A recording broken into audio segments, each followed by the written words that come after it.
في تاريخ الشعوب والحضارات تخلد بعض المعارك التي غيرت مسار التاريخ إلى الأبد.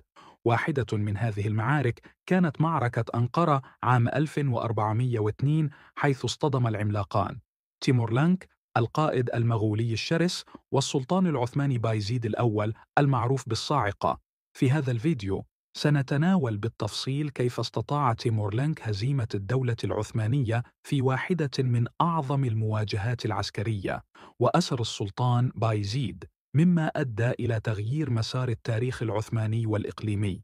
تيمورلينك المعروف كمان بتيمور الأعور كان قائد مغولي من أصل تركي عاش في القرن الرابع عشر. بدأ حملاته العسكرية في نهاية القرن ده، وأسس إمبراطورية كبيرة امتدت من الهند لحد الشرق الأوسط.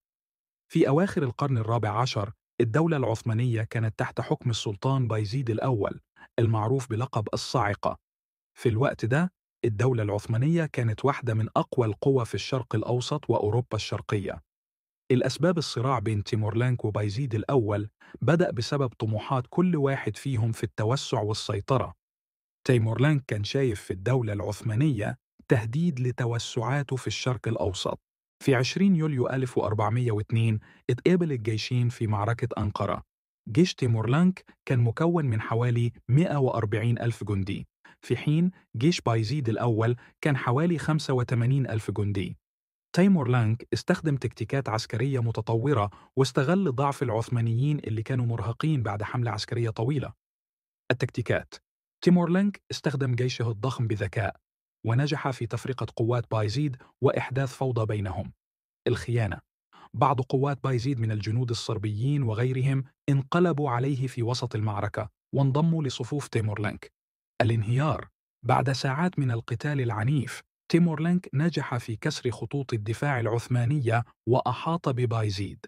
بعد الهزيمة السلطان بايزيد الأول اتأثر، تم نقله لسمرقند واتحبس هناك لحد ما مات في مارس 1403.